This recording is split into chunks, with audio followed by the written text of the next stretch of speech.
नमस्कार and welcome you all to world affairs. मैं हूं प्रशांत धवन। नाउ जैसे मैंने आपको पिछली वीडियो में बताया था कि कजाकिस्तान के ऑयल और यूरेनियम रिजर्व्स को खतरा है और अगर यहां पे अटैक हो गया तो अचानक से ऑयल के और यूरेनियम के दामों में आप देखोगे तेज उछाल आएगा। और हुआ भी यहां पर यही है।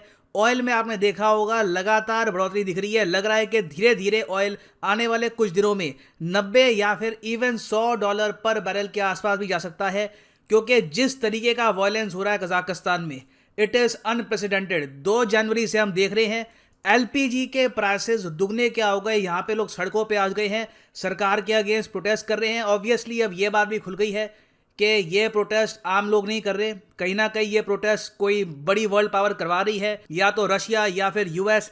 कजाकिस्तान को एक्सटर्नली डिस्टेबलाइज करने की कोशिश की जा रही है। अब इस बीच कोशिश तो पूरी है कि कजाकिस्तान समझ जाए यहाँ पर बिल्कुल यहाँ पे प्रॉब्लम ना आ जाए, और इसके लिए रशिया ने 3000 सोल्जर्स यहाँ पर भेजे हैं, बेलारूस ने भेजे हैं 500 सोल्जर्स, तजिकिस्तान ने भेजे हैं 200 सोल्जर्स, किर्गिस्तान के 150 और अर्मेनिया के भी 100 सोल्जर्स यहाँ पर मौजूद हैं। मगर तब भी पूरे देश में जो नूर सुल्तान इस कंट्री के पहले प्रेसिडेंट हैं, जो आज भी मेन पावर संभाल रहे हैं, इनके पुतले गिरे जा रहे हैं। ऑलमोस्ट आप कह सकते हैं जैसे एक डिक्टेटर का फॉल होता है ना, वैसे ही आज के समय नूर सुल्तान का फॉल हो रहा है। हालांकि वो प्रेसिडेंट की पोस्ट में नहीं थे, मगर सिंस असली पावर उनके पास ही थी और पूरे देश में उनके पुतले हैं, तो हर जगह लोग इनके पुतले तोड़ रहे हैं, अपनी जो डिससेटिस्फैक्शन है इनके प्रति वो दिखा रहे हैं। अब इस बीच कजाकिस्तान ने एक बहुत ही अजीब सा ऑर्डर दिया है। मैं कहूँगा बहुत ही डेंजरस काम है ये।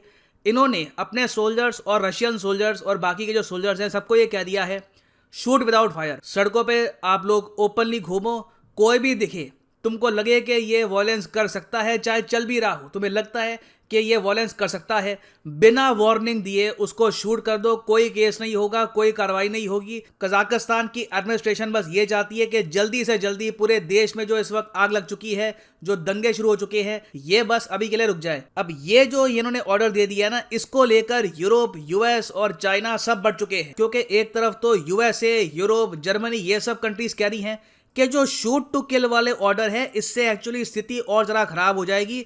छोटा देश नहीं है ये, ऑलमोस्ट 2 करोड़ की आबादी है। अगर जो बहुत ज्यादा खराब एलिमेंट है, आप कह लीजिए पेड जो प्रोटेस्टर्स हैं, उनके साथ साथ जो इनोसेंट लोग हैं वो भी मारे गए, तो धीरे धीरे उन इनोसेंट लोगों के जो रिश्तेदार हैं, जो उनके दोस्त हैं, वो भी सड़कों पे आ जाएंगे। प्रोटेस्ट लगातार बढ़ता जाएगा और इससे तो कंट्री प्रॉपरली डिस्टेबलाइज हो ही जाएगी। और इसलिए Germany, European union, even NATO ने यहाँ पर एक लिखित रूप में वार्निंग दी है कि जो वायलेंस कर रही है कजाकिस्तान की सरकार, ये गलत है। वायलेंस कहीं से भी प्रोटेस्ट को रोकने का तरीका नहीं होता। अब दूसरी तरफ ये देखा जा रहा है कि चाइना के शी जिनपिंग ने ओपनली चिट्ठी लिखकर ये कहा है कजाकिस्तान की सरकार को कि आपने बहुत अच्छा निर्णय लिया है। आपकी कैपिटल, आपके बड़े शहरों में लिटरली आग लग रही थी, लोग सड़कों पे आ चुके थे।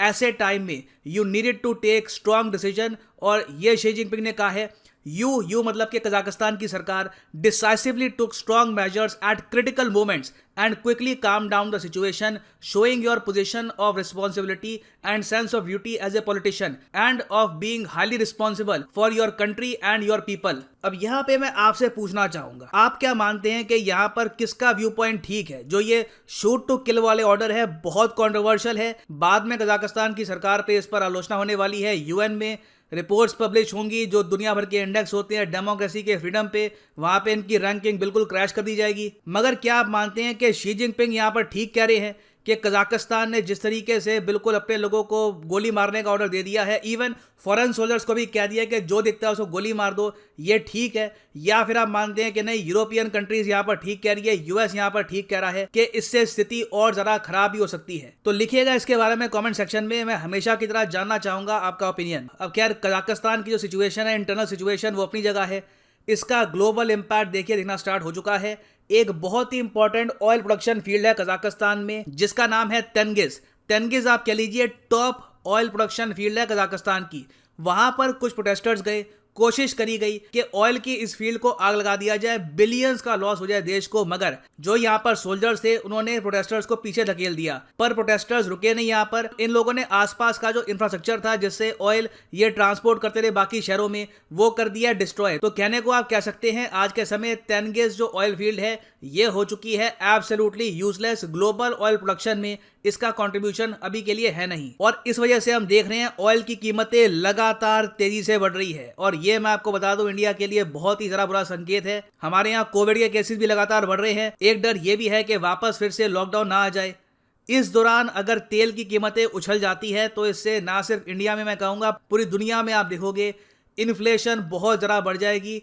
ऑलरेडी आप देख रहे हो जो कमोडिटीज़ हैं इनके दाम धीरे धीरे बढ़ रहे हैं, महंगाई बढ़ रही है। मगर एक बार तेल के दाम अगर बहुत ज़रा बढ़ जाते हैं तो इससे आप देखोगे एनर्जी क्राइसिस, इन्फ्लेशन, ये सब इकट्ठा आने वाला है। क्योंकि याद रखिएगा कजाकिस्तान एक मेजर ऑयल प्रोड्यूसिंग कंट्री है। ये लोग 1.6 मिलियन बैरल प्रोड्यूस करते थे पर डे। अब एक तो इनकी जो टॉप ऑयल फील्ड है उस पर अटैक हो गया, वहां पे अब कोई प्रोडक्शन हो नहीं पा रही। उसके अलावा बाकी जगह भी आप अगर देखो तो बिकॉज ऑफ प्रोटेस्ट प्रोडक्शन बहुत ज़्यादा कम हो चुकी है। दूसरी तरफ हम ये भी देख रहे हैं कि सऊदी अरेबिया, यूएई और बाकी जो ओपेक कंट्रीज हैं ये सब अपनी ऑयल की प्रोडक्शन अभी तक बढ़ा नहीं रही। तो जो भी मेहनत करी थी यूएसए, इंडिया, चाइना ने अपनी ऑयल सप्लाई को मार्केट में बहाकर, जिससे ऑयल के दाम कुछ हद तक कम हो गए थे, उस सारी मेहनत पर पानी फिर सकता है। एक्चुअली पानी फिर ही गया है। अब तो लग रहा है कि वापस $100 के आसपास ऑयल पहुंचाई देगा कजाकिस्तान। साथ ही साथ हम ये भी देख रहे हैं कि यूरेनियम के प्राइसेस भी उठ चुके हैं। 8% देखा जा रहा है कि यूरेनियम के प्राइस बढ़ चुके हैं। अब ये मैं आपको बता दूं इसका रीजन क्या है। दुनिया की जो टोटल यूरेनियम की सप्लाई है उसका 40% आता है सिर्फ कजाकिस्तान से। और इवन दो अभी तक यूरेनियम माइंस पे कोई अटैक हुआ नहीं है, इस डर से ही कि यहां पर ऑल टुगेदर सप्लाई लाइंस में प्रॉब्लम आ सकती है, लोग मान के चल रहे हैं कि यूरेनियम इन द फ्यूचर बहुत महंगा हो जाएगा। और इसका भी इम्पैक्ट आप देखेंगे यूरोपियन कंट्रीज, इंडिया में, हर जगह दिखेगा।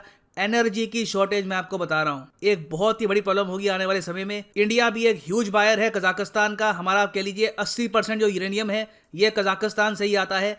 रिसेंटली हमने इनके साथ जो अपना कॉन्ट्रैक्ट है यूरेनियम सप्लाई का, ये रिन्यू भी किया था 2020 से लेकर 2024 के लिए। अब इस सब के बीच में देखिए बड़ी एक इंटरेस्टिंग चीज होती है, बहुत ही विचित्र चीज होती है। जो यूनाइटेड किंगडम के न्यूज़पेपर है उनके हाथ में एक लीक डॉक्यूमेंट लग जाता है। अचानक से इसी टाइम इनके हाथ में एक लीक डॉक्यूमेंट लग जाता है इंटेलिजेंस एजेंसीज का। इस डॉक्यूमेंट में ये लिखा है कि व्लादिमीर पुतिन, ये सब जो भी वॉयलेंस हो रहा है कजाकिस्तान में ये पुतिन करवा रहे हैं।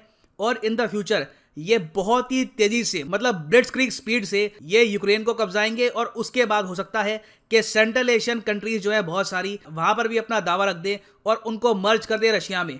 और अगर यूएस यहां पर कहेगा कि ये आप क्या कर रहे हैं, कंट्रीज का लैंड आप कैप्चर क्यों कर रहे हैं, तो उस केस में रशिया खुल के पाकिस्तान की तरह वार्निंग दे देगा न्यूक्लियर वॉर की कि क्या करोगे, मुझे रोकोगे मैं न्यूक्लियर बम मार दूंगा। लिटरली इस डॉक्यूमेंट में ये बात लिखी है, Vladimir Putin planning Ukraine blitzkrieg nuclear blackmail to recreate USSR. और पुतिन भी ये सब क्यों करेंगे? देखिए रशियन इकोनॉमी भी बहुत ज़्यादा खराब हालत में है आज के समय। पुतिन भी आप अगर देखो तो बहुत ही लंबे समय से अपने देश में प्रोटेस्ट फेस कर रहे हैं। तो कहीं ना कहीं इनको अपने देशवासियों को कुछ देना होगा, कुछ भेंट चढ़ानी होगी देशवासियों के सामने कि देखो मैं तुम्हारे लिए ये लेके आया हूं, इसलिए तुम्हें मुझे सपोर्ट करना चाहिए। मैं यूएसएसआर को वापस खड़ा करूंगा। I will make Russia great again. तो व्लादिमीर पुतिन के लिए बहुत ही इंपॉर्टेंट है आज के समय यूक्रेन का इशू, सेंट्रल एशिया का इशू। और अब देखना यहाँ पर यह होगा कि स्थिति किस हद तक यहाँ पर खराब होती है।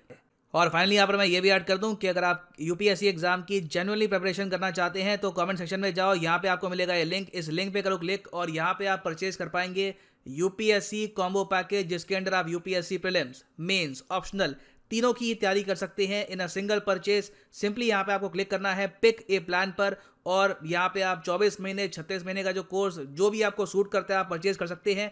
अगर आप एक कॉलेज स्टूडेंट हैं, आपके पास टाइम है, you can buy the 36 month course as well. मगर जो प्राइसेस यहाँ पर लिखे हैं, you don't have to pay these prices. Simply यहाँ पे कोड यूज करो PD10 and the prices will fall. So use the code PD10 and save money. So इसी नोट के साथ ये है वीडियो का अंत। Thank you for listening and as always God bless you all.